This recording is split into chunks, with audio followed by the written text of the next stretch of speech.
Pentax is one of my all-time favorite camera brands. My first DSLR was a Pentax camera. My first professional camera was a Pentax K1. I love all their quirky cameras like the Pentax Q.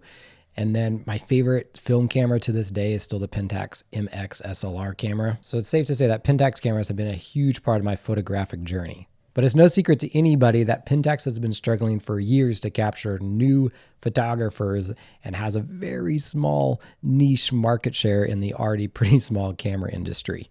And people have been predicting their demise for years now, which makes sense because look at all the other film era camera companies who have fallen to the wayside. You have Kodak, who's just selling their license rights to their name. Yashica's doing the same thing. Minolta's doing the same thing. And Pentax actually was bought by another company. They are owned by Ricoh now.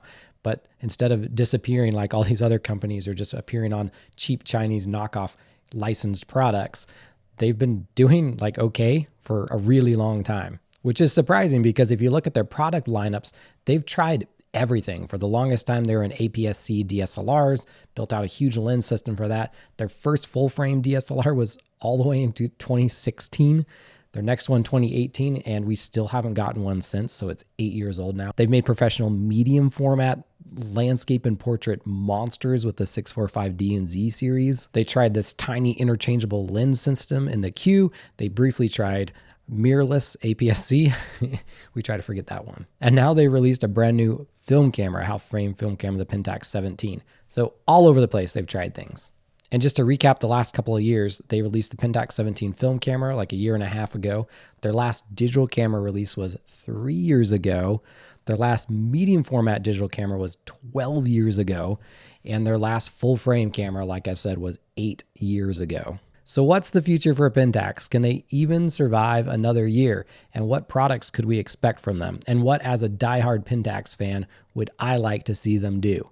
Let's talk about all that. So let me start with current Pentax rumors. And this will be easy because it's been pretty quiet. For years now, we've heard a rumor that there will be a Pentax K1 Mark III, that follow-up to the 2018 full-frame DSLR, like I said earlier. This would have a 60 megapixel sensor, according to rumors, although once again, that's been around for years now. And this rumor, out of all the rumors for Pentax, makes the most sense to me. It's been 8 years since they last released their full-frame DSLR. You can still buy it brand new on B&H. It's like a living piece of history. Still, no discounts. Same price as it was 2018. And yeah, I love the Pentax K1. It's an awesome DSLR. I'm actually perfectly happy with mine, but I think there's a lot of Pentax users, enough of them still, hanging on maybe, that would upgrade to an upgraded model. And they wouldn't have to do anything crazy either. Just an upgraded sensor, maybe make the autofocus just a hair better, at least. You know, take some of the technology they put in their APS-C Pentax K3 Mark III that had drastically improved autofocus. Best Pentax video, although it was still not great, but it was the best. Anyway, they could take some of that stuff, throw it into a Pentax K3 Mark III. I think that could work. Or sorry, K1 Mark III. The only problem with this rumor is it's been around for years and people keep saying this is the year. There's rumors right now saying 2026 is when this comes out. I don't know. I don't know if we'll see it. Other interesting rumors from Pentax revolve around these user surveys they keep sending out, which has some pretty cool stuff on it. So for context, Pentax has been sending out these surveys to users, really anybody. It's just a public survey you can take asking like what type of photographs do you take? What types of cameras do you own? DSLRs, films, mirrorless, compact cameras. And then some of them have gone as far as to ask specifically what you would like from Pentax. And we've actually gotten some products from these. The Pentax K3 Mark III Blackout Edition came from these surveys. The Pentax K3 Monochrome came from these surveys. Ricoh, the parent company, did a similar survey for the GR, and now we have a GR monochrome. Most notably is a series of surveys they put out about film photography and if there's any interest in film photography. And from that, we got the Pentax 17. They made the camera and it was released, and it's pretty good. I haven't seen too much else on the digital side of those surveys, but there's still a lot on the film side that they've talked about and gathered research on that we could see. So let's talk about Pentax film future for a minute. Now, the Pentax 17 film camera, I don't own one. I've never shot with one, but I do think it's a pretty interesting camera outside of Pentax even. It's one of the first real new film cameras, at least from a major film era manufacturer, that has like electronics in it. It's not just like a dumb point and shoot, that there's actually some stuff going on there. And according to Pentax, it was even more successful than they thought it would be. That's a really positive sign to them as a company that, I don't know, maybe you should do this film thing that basically nobody else is doing, at least not the size of company that you are. And one of the things they made leading up to the Pentax 17 release was this sort of film roadmap of cameras they would make, potentially like what if scenarios. And on that list were some really interesting options like a mechanical SLR, and what I'm most excited about, potentially a premium compact point and shoot. Like, here, I'll whip it out of my camera bag here. So a camera like this is the Ricoh R1 premium compact camera. Look how slim it is. It's got a really cool wide angle prime lens on it. Personally, I think a premium compact point and shoot film camera like this would sell like hotcakes because I would have all these amazing vintage ones from Pentax, Olympus, etc. that sometimes people are paying over $1,000 for on the used market. And they're just getting harder and harder to repair because of the electronic issues. It's a little bit different with mechanical SLRs. I really don't think we need another mechanical SLR, at least anytime soon. There is just so many that are so cheap and so fun to shoot. But this is an area in the film photography world where we could really drive the price down, get something more reliable and new with electronics and stuff. I think that would be an amazing release if they did it right. Okay, like just basically remake this camera. Would be awesome. Okay, moving on to another category of Pentax cameras, the medium format cameras, the 645 series. So Pentax made these digital cameras that continued on from the film era 645 series. I owned the 645N2 maybe, I can't remember which one it was. It was awesome. They also made the 645D, that was their first digital 40 megapixel medium format camera, and then the 645Z. And there's been rumors about a 645Z successor for over a decade now. But the more I look into this, the more it seems like they've just quietly killed this line entirely, and we will not be seeing another 645 digital camera, which is unfortunate because I think they're super cool. But that's a very niche market, very high premium price tag, and there's just other companies that are already filling that niche. So I think Pentax should just move on from that, and that's okay.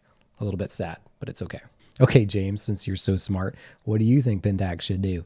Well, I actually do have a couple ideas just for fun. I don't know if they're good ideas. Hear me out, though. First, the Pentax K1 Mark III is a good idea. They should absolutely release that and make it as good possible core Pentax goodness camera as it could possibly be. And that means a nice grip, good ergonomics, the whole water weather sealing, keep upping the random like astrophotography features. I've always loved that about the K1 series of cameras. Make it better autofocus for those amazing full frame pieces of glass they've been releasing. I mean like years ago. The 85 millimeter one comes to mind in particular. You have the whole limited series full frame lenses that people love. So just keep going down there and reward your fans for sticking it out. If someone is still shooting Pentax in 2026, you've got to reward them. But other than that relatively safe move, I have some crazier ideas for Pentax that I think they need to do, frankly, to even survive into another year. And that is that they, and I think they've figured this out already, they cannot compete with the big brands with basically anything other than niche products that the other brands are not even making, like film photography. So the premium point and shoot film camera is an absolute must. They have to make this. They have to nail it with like amazing optics, just like awesome image quality, small package, super robust and works well. I don't know, like weather sealed. I don't know. Maybe they can't figure that out. That would be awesome. Okay, now we're getting to the really crazy stuff though. They need to remake the Pentax MX1. That camera has shot up in price on the used market. People love this camera. It looks cool. It looks like an old MX film camera.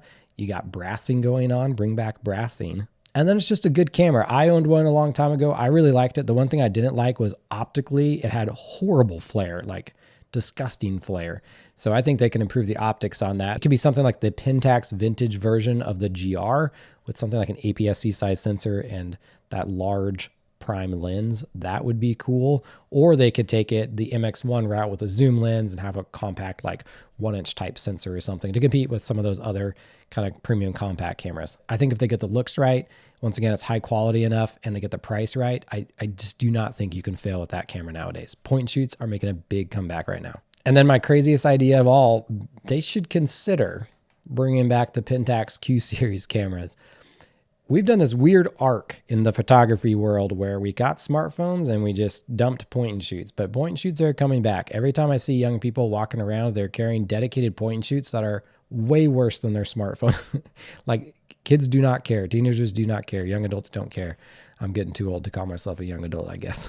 But the space right now is being filled with like these random Chinese junk brands at worst. And then at best, you got brands like Camp Snap, which I actually do like their products, but they are nothing close to just a well-designed, built camera, and they don't have interchangeable lenses. So something like a Pentax Q, once again, you got to price it right. If you try to sell this for $800 today, we got another Fujifilm X-Half situation, and nobody's going to want it. But if you're able to put something like this out there for like $300 or $400, it has an upgraded sensor. These sensors are awesome, even back then, but upgraded would be amazing. And resurrect the lens lineup, throw some new lenses out there. I think throw the colors out there. I don't know. Really, I think the Q series failed just because they released it at the wrong time. It would do awesome now. They released it right when we were deciding smartphones were the bee's knees. But now we're kind of going back to stuff like this. Niche product, no one else is doing it. I think it would work. Yeah, those are my thoughts. I hope Pentax does not die anytime soon. Please continue existing. I love you, Pentax, even though I've never bought anything from you brand new. If you release something cool brand new, I'll go on record. I'll buy it brand new, full price.